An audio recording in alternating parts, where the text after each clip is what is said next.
Koe matakau PSA ni whakahaku ai e taha whono halu tolu, ke whanaononga mo e whakatutala i ke he tau mana tutupe tope, he tau tangata ngahua whakatuwhono, ha koe whalu ni a tau whakangahua ke he tau mata whakatuwhono, ke lata mo i tau whawhasi ke he ngahua.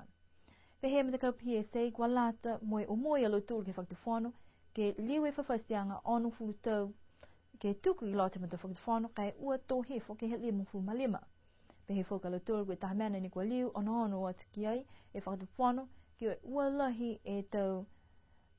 mga aho ni whai o ke he tau mga whaua mai he motu ha kua nā kai whai ngahua si lau ia e pukitanga te motu pihia mai tau ngahua he whakatuwhono ne whai tausia i ke whakamaliki si hake e pukitanga te motu. Mana ko whakalo tōru ke whakamahino ki he tau tangata mai whakatuwhono e tau mata whakatuwhono ke mui tua ki ai. Moe o moe e tau tangata i lalo hefo he matakau ke whakakise manatu.